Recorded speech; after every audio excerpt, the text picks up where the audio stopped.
ఒక మాట చెప్తాను, మనం చేసే కార్యములో దేవునికి మహిమ ఉందంట. ఉదాహరణకి పెళ్ళికి మహిమ వస్తుందా? ఆలోచన చేయి. ఒకసారి వాట్సాప్లో చూశాను నేను, ఎవరిదో మనోళ్ళు కాదు ఎక్కడిదో పెళ్లి కొడుకు చేస్తున్నారు, అందరూ పసుపు చొక్కాలు వేశారు. నాకు అర్థం కాల, మొత్తం అందరూ పసుపు చొక్కాలు. ఎక్కడొచ్చిందండి ఇది చెప్పండి? తల్లిదండ్రులు చెప్పాల, పెద్దలు కూడా వెళ్ళి చేయాలన్నారు. తప్పది, తప్పు. అవన్నీ సినిమాలో ఎక్కడికి వచ్చాయండి? తప్పు కదా. దేవునికి మహిమ వస్తుంది అక్కడ. లోకాచారాలన్నీ కూడా అప్పుడు ఎక్కడికి వచ్చాయంటే క్రైస్తవ కుటుంబాలలో వచ్చాయి. ఈ సీమంతం అనేది కూడా మేము వెళ్ళమనుకోండి, స్త్రీలే చేస్తారు. ఒక్కొక్కసారి వచ్చి చెప్తారు, అది కుంపడగా చెప్తారండి. ఇది ఎక్కడండి? ఎవరు చెప్పారండి అది? ఈ ముసలోళ్ళని ఒక పక్కన గెంటేయాలని విశ్వాసులైన వారు చేయాలా? ఒక క్రమం ఉంది సంఘానికి. నేర్చుకోండి, నవ్వటం కాదు. ఇది పరిశుద్ధమైన సంఘం. పరిశుద్ధమైన సంఘంలో పరిశుద్ధులుగా మనం తీర్చబడ్డాం కాబట్టి మనం చేసే ప్రతి కార్యము కూడా పరిశుద్ధముగానే సరి చేసుకోవాలి. సరి చేసుకోవాలా? ఒక్కోసారి అన్ని పెళ్ళిళ్ళు ఒక రోజు వస్తాయి, రెండు వస్తారు నా దగ్గర. అప్పుడు నేను అనుకుంటాను, ఇది మంచి రోజు కావబోతుందని. తెలుసా? రెండు ప్రకటనలు, ఇద్దరు వస్తారు, అక్కడ పెళ్ళి ఇక్కడ పెళ్ళి అని. అప్పుడు అనుకుంటాను, అయ్యో రెండు క్రైస్తవులు కూడా ఏం చెప్తారు? మీరే చెప్పాలా? మీ నోటి వినాలా? ముహూర్తం.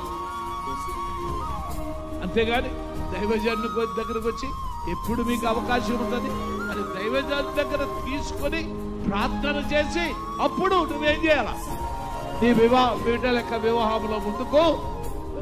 ఎప్పుడైనా దైవజను దగ్గరకు వచ్చి ఇలాగా వివాహం చేయాలనుకున్నామండి, ప్రార్థన చేసి మీ అవకాశాన్ని చెప్పండి అని అంటారా? ఇది మహిమేనా దేవునికి? చెప్పాలా? ఓ రోజు ఏంటి ఇది ఏమంటారు, గుమ్మం సింహద్వారం ప్రార్థన చేయాలన్నారు. ఒకరు వచ్చారు, తర్వాత ఇద్దరు వచ్చారు మళ్ళీ. అప్పుడు నేను అనుకున్నాను అది మంచి రోజు అని. నిజమే, ఆ రోజు చూస్తే మన క్రైస్తవులే కాదు, హిందూస్ కూడా ఆ రోజు ఏం చేశారంటే ఆ గుమ్మాలు ఎత్తారు. చెప్పండి, ఇది హేళన ఏంటి? చెప్పండి.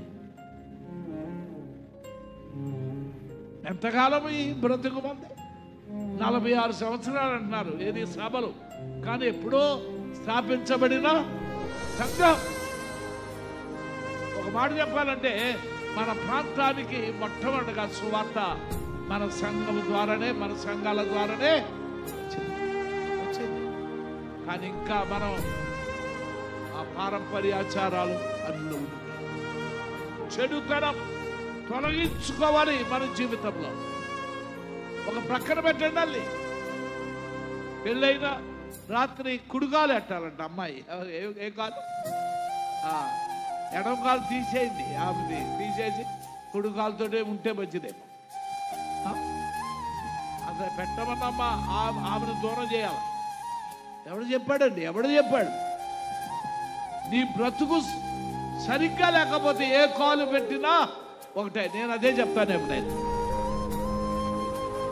బ్రతుకు బాగుంటే ఏ కాలు పెట్టినా ఒకటే. కుడి కాలు కాదు, ఎడమ కాలు కాదు, రెండు కాళ్ళు పవిత్రమైనవే. ఏ కాలు పెట్టాలా?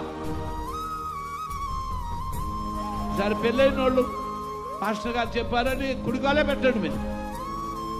ఈ వర్తమానానికి అది ఒకటి చాలు. ఎవరనంటే కుడికాలు పెట్టండి, విశ్వాసం. ఎందుకంటే ఎవరి బిడ్డలు మీరు నేర్చుకోవాలి. ఇంకెప్పుడు నేర్చుకుంటారు మీరు? ఏమన్నాడు? నా మహిమ నిమిత్తం వారిని సృజించాను. కానీ వారు ఏం చేశారంటే నా మహిమను దొంగిలించి ఏం చేస్తున్నారు? లోకాచారాల మీద వారు ఆధారపడుతున్నారు. ఒక్కసారి ఆలోచన చేయి. నీ ఇంటిలో ఏముందో ఏమి లేదని అనుకుంటున్నావు నువ్వు.